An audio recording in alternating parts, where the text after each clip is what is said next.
할렐루야 샬롬하고 우리 저도 영영 조사님부터 함께 인사합니다. 할렐루야 샬롬 샬롬 샬롬 샬롬 샬롬 샬롬. 하나님 사랑합니다. 여러분 주 안에서 사랑합니다. 네, 신명 15장 말씀이죠.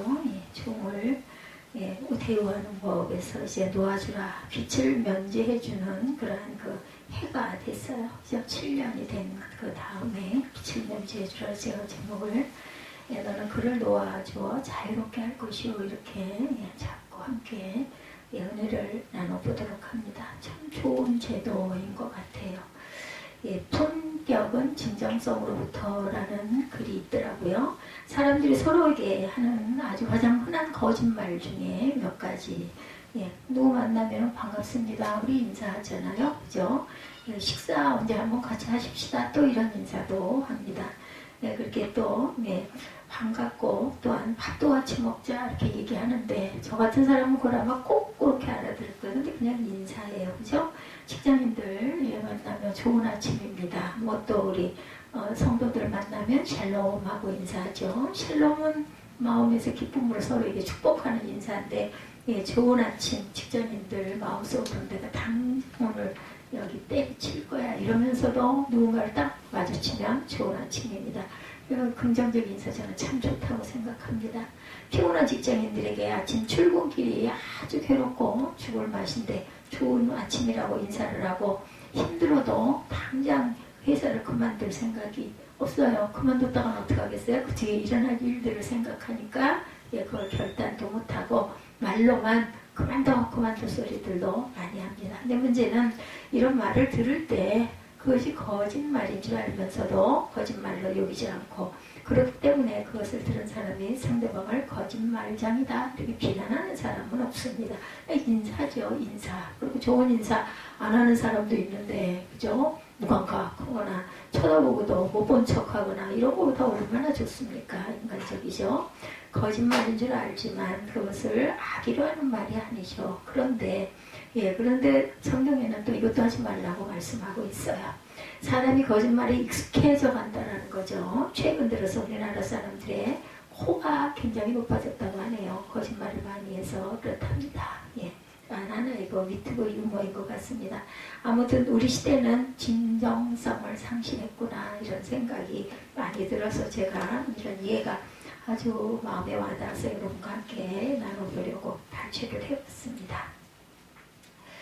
거짓말에 익숙해져서는 절대로 안 되겠죠. 사람들이 거짓말에 익숙해간다는 것. 우리나라 사람들이 코가 높아졌다라는 것. 진정성의 상질. 어덴티스티라고 영어로 표기가 되어 있네요. 이 말은 어덴티스토스라는 그리스 말에서 유래했다고 합니다. 그리스의 이 말은 가짜들이 많은 곳에서 진짜, 복사본 가운데서 원문, 그리고 독창성을 의미한다고 하네요. 그래서 진정성이 없다는 말은 가짜, 복사본, 남따라하게 된 별로 좋지 못한 의미를 갖고 있습니다. 다시 말하면 진정성을 잃었다 혹은 진정성이 그 사람은 없어. 말로만 립싱크만 해. 지키는 적이 없어. 항상 칠해만 해. 이런 것은 진실하지 못하고 또 그러다 보니 믿을 수가 없어. 그 사람은 입술로만 말로만 하는 사람이야. 이런 그 사람이 돼서는 안 되겠죠. 이렇게 우리 시대에 적당한 형식주의와 거치에 과장된 행동과 거짓이 익숙하고 흔한 시대다. 근데 이건 아마 하는 사람이 좀 낫지 않을까요? 이것도 안 하고 사람 보고도 분체만체 그죠? 아침에 마주쳤는데 거기 싹 돌리고 그러면 기분이 나빠지잖아요. 그렇기 때문에 저는 이게 있는 게 좀 낫다고도 생각을 합니다. 근데 삶이 이래서는 안 되겠죠. 이런 세상에서 진정성을 갖춘 사람, 인격과 언행에 대해서 진정성을 말한다는 것은 그 사람의 겉과 속이 같고 또한 홀로일 때와 대중 앞에 있을 때가 같은 사람. 이런 사람이야 바람직한 사람일 것입니다. 인생이 평안할 때와 삶의 태풍 앞에 선 모습이 또한 같고 하나님 앞과 사람 앞이 같은 사람, 언제나 한결같은 똑같은 사람, 진정성이 있는 사람, 믿을 만한 사람. 그 사람이 하는 말은 그렇게 돼, 진짜야, 그렇게 말했으면 그렇게 할 거야, 이렇게 믿음이 가야 되겠죠. 그리고 그 사람에 대해서 진정성이 있다고 평가를 하는 것은 자기 자신이 아니죠. 주변 사람들, 나를 바라보는 상대방들이 진정성을 평가합니다. 내가 아무리 나는 온전하고 나는 진실에 아무리 소리쳐봐야 소용이 없습니다. 말도 안 돼. 이렇게들 얘기하지 않겠어요? 하나님은 이 시대를 살아가는 우리들에게 진정성을 갖기를 원하십니다. 진정성을 회복하라는 것이 성경의 주요 메시지죠. 하나님은 성도가 진실하기를 원하시고 믿을 만한 사람이기를 원하시고 거짓을 버린 참회에 속한 사람이기를 원하신다라는 거죠. 그렇다면 이런 진정성은 어디서 와요? 하나님 앞에서의 삶이에요. 코람데오, 그나마 감사해요. 저 위에 저 코람데오 글자는 그냥 붙어있죠.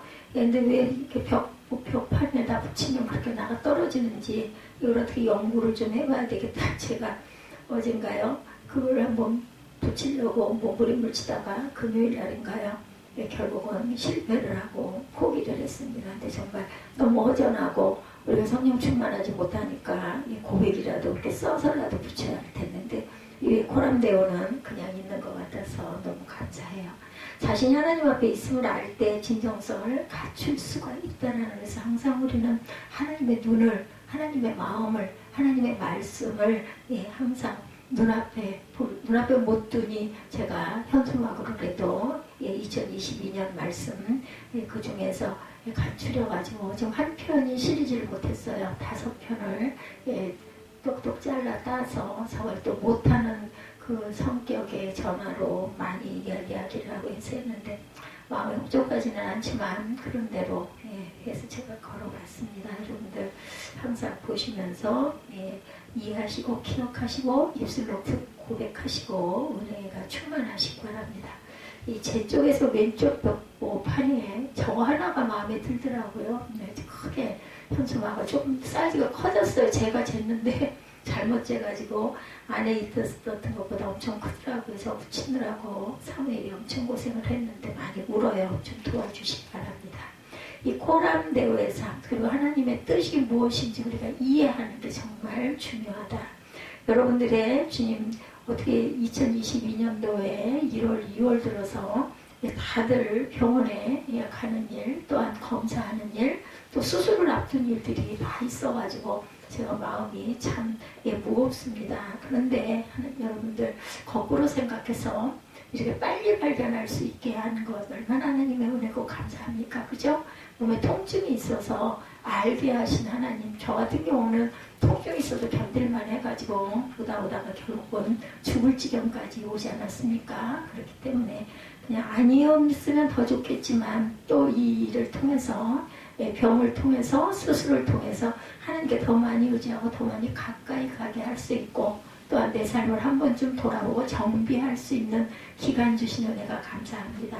우리가 세상에 태어나서 살아가는 그 목적은 가장 큰 건 하나님을 찬양하고 하나님을 경배하고 감사하는 삶을 사는 것이오니 우리의 삶 자체의 자리에서 누구와 비교하지 말고 아버지 이 은혜가 감사합니다. 제가 하나님을 깨달아 알게 하시고 만나게 하신 것 그 하나만 가지고도 새 생명 주심이 감사합니다고 우리 고백하십시다. 그리고 이 진정성이야말로 성도의 품격이죠. 품격이란 가치와 위험을 갖춘 품성과 인격을 뜻합니다. 성도가 가치와 위험을 갖춘 사람이 되기 위해서는 첫째 진실해야 되죠. 우리 찬양 많이 하죠. 주여 진실하게 하옵소서 하고 찬양합니다. 정직하며 의롭고 또한 성경대로 말씀대로 살아가야 하는데 그렇지 못할 때가 너무나 많아서 하나님께 정말 죄송합니다. 또한 거룩한 성도의 품격을 이루고 가야 할 줄 믿습니다. 주님 앞에 코람데오 하나님 앞에 진실한 모습 그리고 또한 거룩한 성도의 품격을 이루고 가야 되겠다면 본문에 성도의 구별된 삶 즉 품격에 대한 말씀을 가르치고 있어요.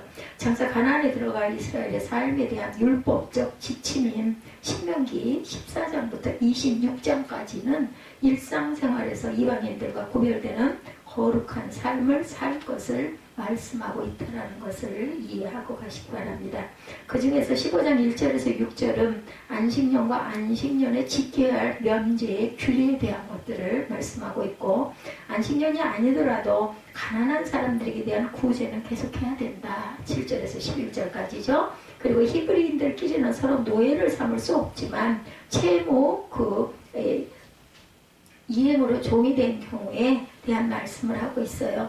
채무 그 이행으로 종이 된 경우 12절에서 18절까지 이것을 좀 더 구체적으로 우리가 살펴보면 빚을 모두 탕감해 줘라. 첫째는 안식년이 되기 전 6년 동안은 이스라엘 백성들끼리 그 돈을 구워주기도 하고 빌리기도 하면서 살 때 7년째 되면 이 모든 빚을 면제해 줘야 한다라는 명령입니다.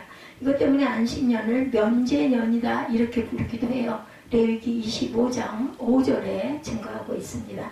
하나님께서 안식년의 면제를 명하신 것은 안식의 근본 정신을 가르치기 위해서였다라는 거. 우리가 신명기는 반드시 조금씩 딛고 가야 할 부분이기 때문에 제가 계속해서 쭉 가지는 않습니다. 가다가 시편 말씀도 함께 나누고 가고 또한 다른 말씀들도 제가 중간중간 삽입을 하고 또 절기가 있을 땐 절기에 관한 말씀을 하기도 하지만 끝까지 저는 갈 생각을 하고 있습니다. 그 다음에 왜 면제가 안식년의 근본 정신이 될까요? 여러분들 1절에 매 7년 끝에는 면제하라. 여기에 나오는 면제라는 말의 어원은 손에 잡은 것을 놓는다라는 뜻이에요. 갖고 있던 것을 내려놓아라. 그렇죠? 우리 내려놓으라는 이야기 정말 많이 해요. 근데 참 내려놓기가 힘듭니다.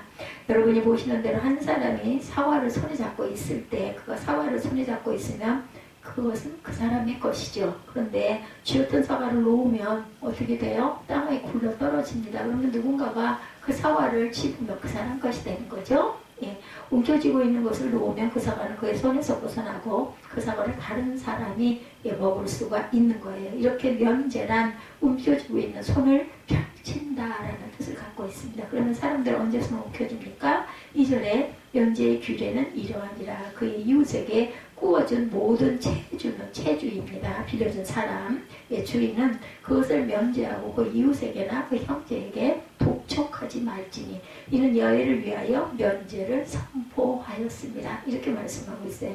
돈을 빌려준 사람에게는 그 돈을 다시 돌려받는 일이 중요하죠. 빌려주고 나서 돌려받지 못하면 손해고 억울하죠. 액수가 크면 클수록 마음은 더 조급해지고 돌려받을 기한이 다가올수록 더 하소을 꼭 받아야 할 텐데 이런 마음이 누구나 듭니다. 피 같은 내 돈을 잃을 수는 없어. 그 생각 때문에 잠을 못 자서 그게 병이 될 수도 있습니다. 그래서 돌려달라고 독촉을 하기도 합니다. 돌려두지 않으면 가만두지 않겠다고 협박을 하기도 하겠죠. 이런 모습이 손을 움켜쥔 모습입니다. 근데 오늘 본문에는 안식년이 되면 빌려준 돈을 돌려받을 생각을 하지 말고 손을 놓아버려 포기하는 것이 하나님의 뜻이다 이렇게 말씀합니다.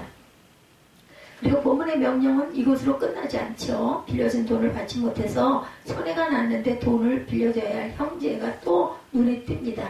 그럴 때 어떻게 해야 돼요? 7절에 내 하나님 야훼께서 내게 주신 땅 어느 성읍에서든지 가난한 형제가 너와 함께 거주하거든 그 가난한 형제에게 내 마음을 완악하게 하지 말며 내 손을 움켜쥐지 말고 돈을 빌려주었다가 받지 못해 손해가 나면 사람의 마음과 태도가 달라지죠. 완악해지죠. 전에는 그러지 않았던 사람도 어려운 사람을 보면 마음이 굳어집니다. 빌려줘봤자 밑빠진 독에 물붓기야. 내가 나도 없는데 나도 저 돈이 있어야 되는데 이런 마음들을 다 갖게 되죠. 즉 손을 더 움켜쥐게 된다는 거죠. 이렇게 슬쩍 쥐고 있던 거를 안 보이게 감추거나 없는 척 해버린다라는 거예요. 왜냐하면 손해를 또 입으면 안 되니까. 그렇지 않겠어요? 주님은 손을 움켜쥐지 말아라 이렇게 하나님께서는 명령을 하십니다.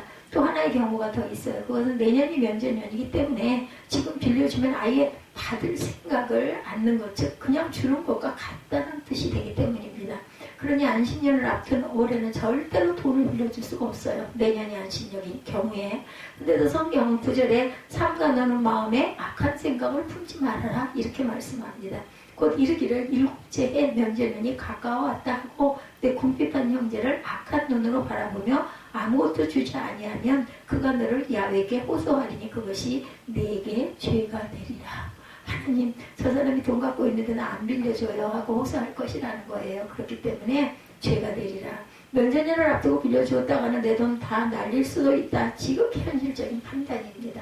근데 성경은 그것을 악한 생각이다 이렇게 말씀하네요. 우리 윤정 집사님 과목되는 부분 염려를 하고 있다는 이야기를 제가 건네들었습니다. 저는 그쪽 시스템을 잘 모릅니다.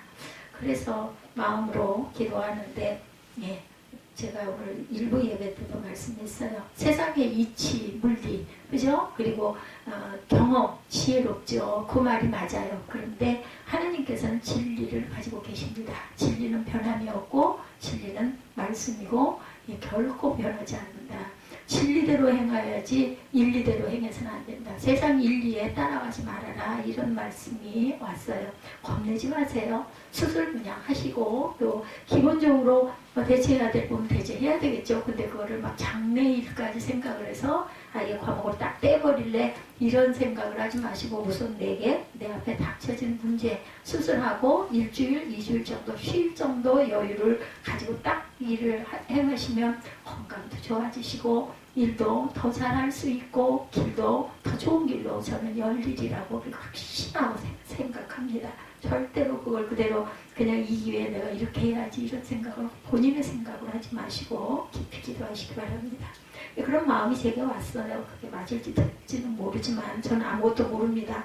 11절에 땅에는 언제든지 가난한 자가 그치지 아니하겠으므로 내가 내게 명령하여 이르노니 너는 반드시 내 땅 안에 내 형제 중 곤란한 자와 궁핍한 자에게 내 손을 펼치니라. 우리 윤정 집사님은 원래부터가 가르치는 그러한 그 은혜를 하나님께서 주신 딸입니다. 제가 나서 기르면서도 그래서 자꾸 너는 선생님이 돼야 된다라고 했는데 어찌됐든 간에 많은 학생들을 가르치고 가죠. 60이 넘어도 건강하게 밝고 아주 건강하고 예쁜 모습으로 잘 가르치고 가리라고 믿습니다. 부자와 가난한 자의 기준이 애매하죠. 물론 곤란한 자와 궁핍한 자에게 손을 펼 사람은 말씀을 듣는 저와 여러분들 또 전하는 저. 부자와 가난한 자의 기준이 애매하죠. 누구를 기준으로 삼아야 할지에 따라서 우리는 부자도 되고 가난한 자도 될 수 있기 때문인데 나보다 부자인 사람에게 나는 가난한 사람이지만 나보다 가난한 사람에게 나는 부자죠. 여기에 성경이 말하고자 하는 것은 나보다 못한 사람은 내가 베풀어야 할 사람이라는 뜻이에요. 손해가 나더라도 나보다 못한 자, 가난한 자는 나보다 못한 자들이죠. 그러면서 그는 그들에게 그런 그들에게 꾸어주되 넉넉하게 꾸어줘라고 말씀하시네요. 그리고 내년이 면제년이어서 돌려받지 못할 것을 안다 할지라도 반드시 꾸어주라고 말씀해요. 이거는 세상의 이치, 세상의 그 인류와는 다르죠. 반대됩니다. 하나님은 그래도 그렇게 해라.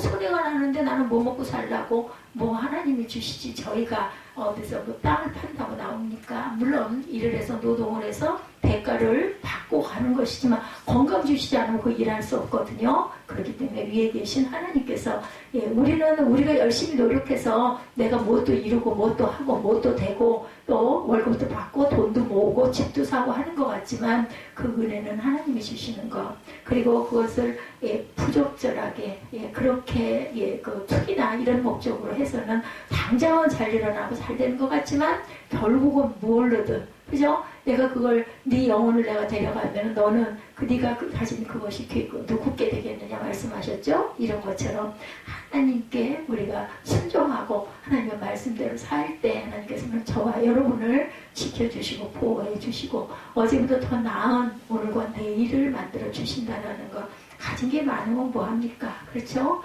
가정에 건강이 약하고 불화가 끊이지 않고 이런 부분이 있으면 가진 거 아무리 많아도 물론 돈이 있으니까 병원에 갈 수 있고 그런 부분에 여유가 있을지는 모르지만 끊임없이 계속 그런 일들이 일어나면 우리 몸을 지탱을 못합니다.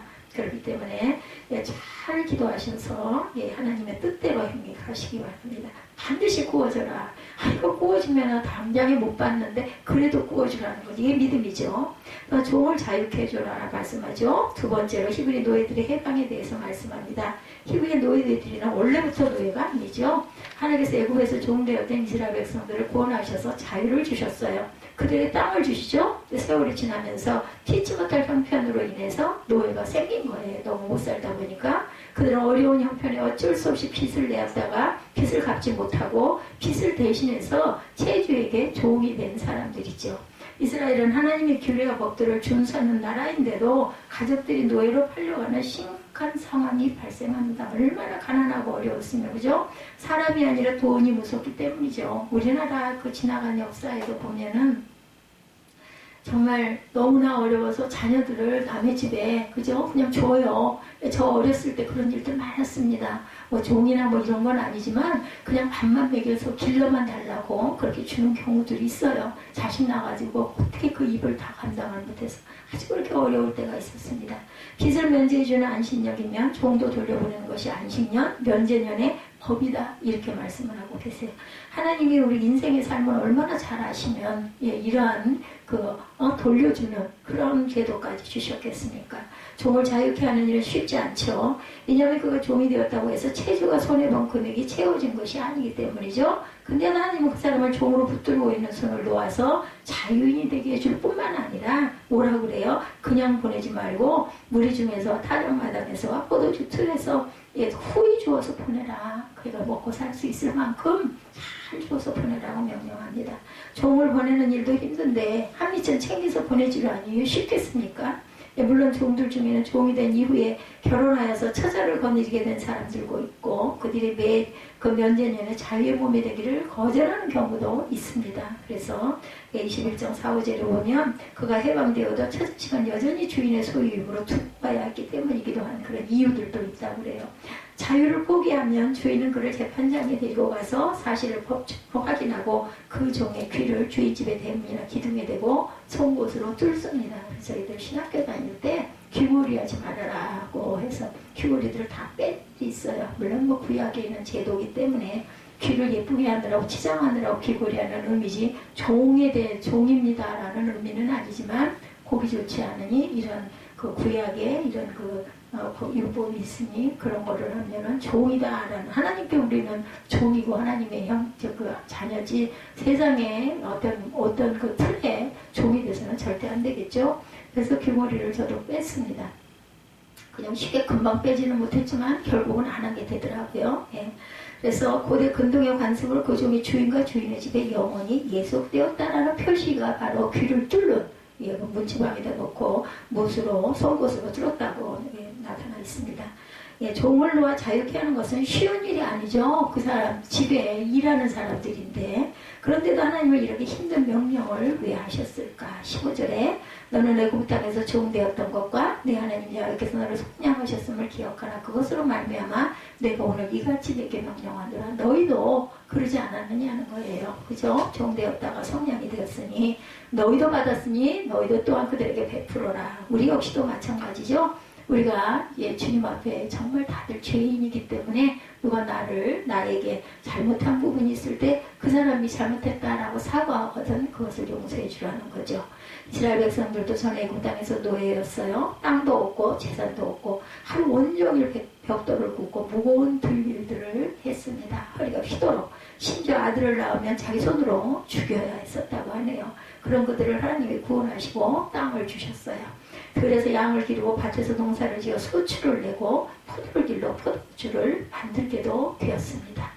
이 모든 일이 자신의 노력이라고 생각한다면 손을 움켜쥘 수밖에 없어요. 아니 물론 노력이 안 들어가고 어떻게 하겠습니까? 그렇죠? 그런데 하나님이 주신 것이라고 믿는 사람이라면 당연히 하나님 것이니까 하나님 드려야지 하고 손을 펼칠 수가 있다는 거죠. 손해보는 사람이 보충해 주십니다. 이스라엘 백성들이 장차 가나안에 들어가 안식년을 맞을 때 그들은 움켜쥐었던 손을 펴서 빚을 탕감해주고 종들을 자유하게 해주어야 한다. 그리고 가난한 자들에게 또다시 구워주라. 피땀 흘려 모은 재산을 이런 식으로 쓰고 나면 마음에 여러분 안식이 있겠습니까? 얼마나 아까운 마음이 들겠습니까? 안식년에 안식은커녕 아까운 생각에 끙끙 앓다가 병이 나겠죠. 억울해서 잠을 제대로 못 잘 수도 있을 것입니다. 돈을 빌려 쓴 사람은 안식년의 빚을 탕감받아서 제대로 너무나 기쁘고 안식할 수 있어 좋겠지만 빌려준 사람은 정말로 어쩔 수 없이 그러니까 마음에 은혜가 와서가 아니라 하라고 나타나 있으니까 율법에 있으니까 그것을 그대로 순종을 했지만 얼마나 마음이 불편하겠습니까? 그래서 안식년, 면제년 제도는 어떤 사람들 입장에서는 피해가고 싶은 제도였을 것입니다. 어쩌면 신앙을 버리고 다른 종교로 귀화해버리려는 사람도 생겼을 것 같아요. 그렇죠? 그럼에도 불구하고 하나님께서는 면제년을 지키라 하고 명령하신 이유가 있습니다. 4절과 6절에 보면 내가 만일 내 하나님 여호와의 말씀만 듣고 내가 오늘 내게 내리는 그 명령을 다 지켜 행하면 내 하나님 여호와께서 내게 기업으로 주신 땅에서 내가 반드시 복을 받으니 너희 중에 가난한 자가 없으리라. 복을 주시겠다고 약속을 하셨어요. 지금 당장은 그게 아닌 것 같지만 절대로 그런 일이 일어나지 않을 것이고 내가 너를 지켜주겠다라고 말씀한다라는 거.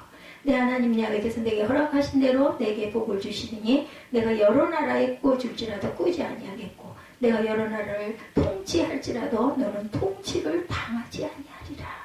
10절에도 너는 반드시 그에게 줄 것이요 줄 때는 아끼는 마음을 품지 말 것이니라. 그로 말미암아 내 하나님 여호와께서 내가 하는 모든 일과 내 손이 닿는 모든 일에 내게 복을 주시리라. 이거는 물질적인 복도 있겠지만 영적인 복도 있겠죠. 18절에 그가 6해 동안에 풍군의 삭새 배나 받을 만큼 너를 섬겼은즉 너는 그를 놓아 자유하게 하기를 어렵게 여기지 말라 말씀합니다. 그리하면 내 하나님 여호와께서 내 범사에 내게 복을 주시리라. 무슨 말씀입니까? 안식년에 손을 펴서 빚을 탕감해주고 종을 놓아 자유하게 하는 사람에게 하나님께서 복을 주시는데 어떤 복을 주신다고요? 가난하게 되지 않는 복, 꾸어줄지라도 꾸지 않는 인생을 살게 하시는 복. 아니, 꾸어주는 게 낫지 꾸고 사는 인생이 좋겠어요. 그죠? 꾸어주는 게 오히려 마음이 편하죠. 통치할 때랄지라도 통치받는 위치에 서게 하시는 복을 주신다라는 거죠. 예, 통치받지 않는 위치에 서게. 그리고 그가 하는 모든 일과 손이 닿는 모든 일에 복을 주시겠다. 한마디로 범사에 복을 주신다라는 거예요. 예, 그뿐 아니죠. 예레미야 34장 17절 이하에 보면 너희가 나에게 순종하지 아니하고 각기 형제와 이웃에게 자유를 선포한 것을 실행하지 아니하였은즉 내가 너희를 대적하여 칼과 전염병과 기근의 자유를 주리하리라의 말씀이니라. 무서운 말씀이 나타나 있습니다.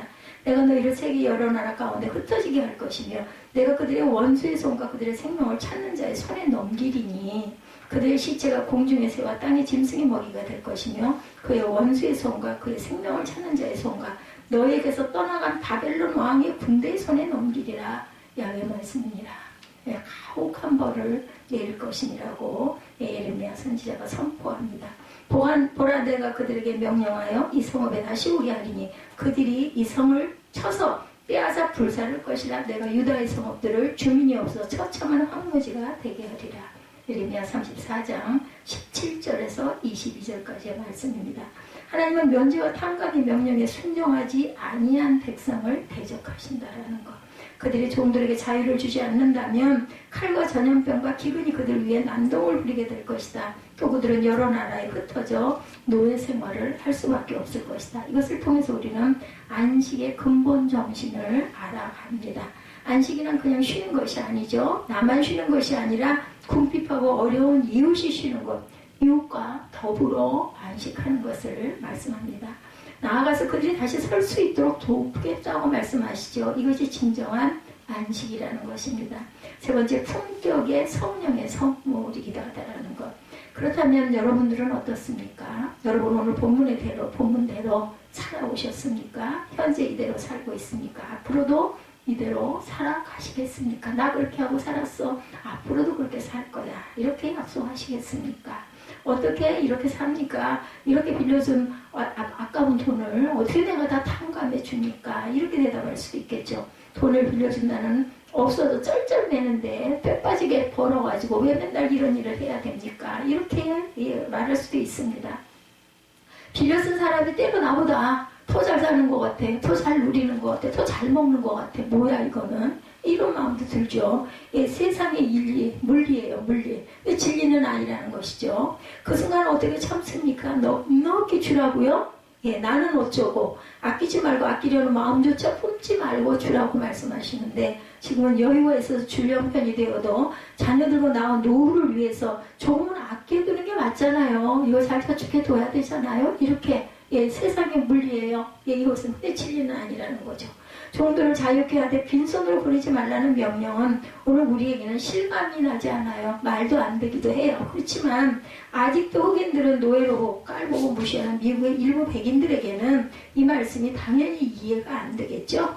헐크 호건이라고 미국의 유명한 프로레슬러가 있습니다. 1953년부터 태어나서 살고 있는 사람인데 이 사람은 하나님의 이름으로 유색인종에 차별하는 발언을 했습니다. 이런 사람들에게 종들을 자유케 하고 그들을 빈손으로 보내지 말라는 말씀은 아주 어려운 명령입니다. 다시 말씀드리지만 오늘 본문의 명령은 굉장히 어려워요.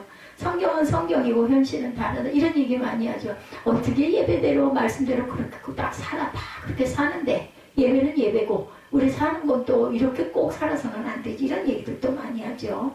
거기다 구약이고 율법이고 더더구나 그냥 넘어서도 오늘 현대에서 이제 안 어울리는 말씀이니까 달리하고 넘어가도 괜찮은 말씀 아니겠는가? 틀리지 않습니다. 우리는 율법의 요구를 주님의 명령 전체를 할 능력이 없어요. 그럴 마음도 없고 그럴 여유도 없습니다.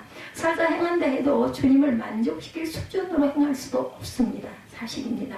그리고 하나님의 백성답게 살아야 하되 제대로 살지 못해도 하나님께서 벌하시지도 내치지도 않아요. 그래도 난 하나님 자녀인데요. 나 이렇게 부족한데요. 자라갈 건데요. 이렇게 우리는 얘기하죠. 이것이 은혜고 예수님 안에 있는 저 여러분에게 주어진 특혜이기도 합니다. 그러나 여러분들 주님은 우리에게 바리새인보다 더 나은 의와 또한 인격을 원하시죠. 마태복음 5장 20절에 그들보다 나아야 네가 천국에 임할 수 있다고 말씀하셨으니까 율법의 요구대로 살 수 없고 그렇게 못 산다 해도 구원이 취소되고 하나님의 징벌이 임하는 건 아니지만 하나님께 가까이 다가가면 갈수록 하나님의 거룩하심처럼 거룩하고자 하는 열정이 생겨나고 그리스도 예수의 십자가의 은혜를 생각하면 할수록 은혜에 보답하고 싶어지죠. 성령님과 동행하고 싶은 마음들이 이게 자꾸 생깁니다. 오늘 본문대로 사는 것은 율법적인 명령이고 또한 상과 그런 거래 조건으로서가 아니라 또 다른 차원으로 그렇게 될 수 있다라는 말씀이라는. 그렇다면 어떻게 해야 될까? 나는 못해요. 나는 뭐를 아까 우리 성령에 대한 오늘 찬양이 많았죠? 뭐예요? 성령께서 강권적으로 역사하시고 나를 감동시키시면 오늘 본문대로 살아낼 수가 있다. 성령님 의지합니다. 인정합니다. 환영합니다. 나를 만들어주시고 내게 임하소서. 우리가 성령을 의지하죠. 성령님을 의지하십시오. 성령께 도우시면 오늘 본문뿐 아니라 이보다 더한 삶을 살아낼 수 있기 때문에 성령님께 구하시기 바랍니다. 구하는 자에게 뭐라고요? 주시겠다고 약속하셨거든요. 성령이여 나로 하여금 오늘 본문을 살아내게 해 주옵소서. 이런 은혜가 이런 축복이 임하게 하여 주셔서 내가 기쁨으로 할 수 있게 해 주옵소서 하고 기도하십시다. 겉옷을 달라는 사람에게 속옷까지 줄 수 있게 하시옵소서. 예수님을 닮아 행하는 믿음이 되게 하여 주옵소서. 누군가 내가 모르는 이유로 뺨을 때리면 내 반대뺨이라도 내 밀 줄 아는 그런 믿음, 그런 은혜가 제게도 임하게 해 주옵소서. 누군가 오리를 가자고 하는 심리도 기꺼이 동행할 수 있게 해 주옵소서. 빌려준 돈을 즐거이 탕감도 하게 해 주옵소서. 이런 품격 높은 삶을 사는 것은 성령의 은혜와 도우심이 있을 때 된다라는 것. 내가 내 힘으로 내 마음으로 하려고 억지로 하려고 하면 막 거기에서 시험이 들고 그로 인해서 화가 끓고 몸에 병이 생기고 결국은 막 병원 가고 수술하고 이런 일이 생기니 성령께 의지했어서 여러분 저와 여러분 함께 구하십시다. 성령이 충만하게 역사하실 때 여러분은 가치와 위협을 갖춘 하나님의 귀한 인품을 예수의 작은 예수가 되는 그러한 인품을 담는 저와 여러분들이 되셔서 진실하고 정직하고 의롭고 성령대로 살아가는 스티그마들이 다 되실 줄 믿습니다. 하나님의 자녀로 품격 높은 사는 것은 뭐예요? 성령의 선물이라는 것. 그것을 구하고 가시고 이렇게 되는 사람들은 누구에게 뭔가를 주고 나면 처음엔 좀 아깝고 내가 미쳤지 이런 마음을 들다가도 이미 어차피 준 거 그냥 기뻐하자. 그러다 보면 내 마음은 뭐가 생겨요? 여유가 생기고 평강이 오고 은혜가 생기고 나는 했어. 이런 기쁨도 또한 일어나죠. 줄 수 있는 사람은 있으니까 주지 없으면 어떻게 줍니까? 그죠? 그렇기 때문에 감사한 겁니다. 성령의 도우심을 구하고 성령으로 충만하게 되시기를 그리고 주님과 평생을 동행하시는 에녹 같은 그런 믿음의 자녀들이 다 되시기를 주님의 이름으로 축복합니다. 그 그것이 하나님의 사람들, 거룩하고 신령한 천국 백성의 자녀들이라는 거, 품격이라는 거, 자존감을 그저 가지시고 힘차게 어깨를 펴시고 뭐 수술을 하든 검사를 하든 입원을 하든 뭐 그런 거 겁내지 말고 그 시간 동안은 내가 편하게 하나님께 의지하고 내 몸 부탁하고 나는 쉴 거야.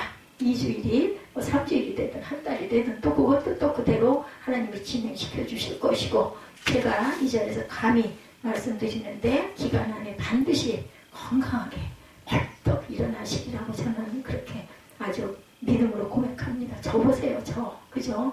예, 주변에 있는 아는 사람들은 1년 정도 이상은 제대로 문밖 출입도 못하고 걸어 다니지도 못할 거라고 생각을 했다고, 기적이라고들 그래요. 어땠어요? 저 수술하자마자 수술 때보다 더 편하고 더 좋다라고 고백을 하고, 예, 오죽이나 하면 뭐 너무 많이 돌아다녀가지고 예, 너무 산책을 많이 한다고 야단을 맞기도 하고 그렇지 않습니까? 여러분도 그런 믿음과 성령을 의지하시면, 예, 저는 그냥 하나님 죽이시든지 살리시든지 저는 모르겠습니다. 알아서 하세요. 저 이렇게 그냥 마지막 수술실 들어갈 때 그렇게 기도하고, 그리고 뭐 정신 없어질 때도 하나님, 예, 제 생명 맡깁니다. 이렇게 기도하면서 뭐 숫자 호흡을 크게 하라고 그러더라고요. 호흡 몇 번 크게 하면서 그냥 정신 잃고 나중에 깨어났습니다. 여러분들 절대 두려워하지 말고 놀라지 마시기를 주님의 이름으로 축복합니다. 예, 이 마음이 그냥 입술 고백한 마음이 아니라 제 마음에 왔던 그런 기도였다라는 것을 잊지 마시기 바랍니다.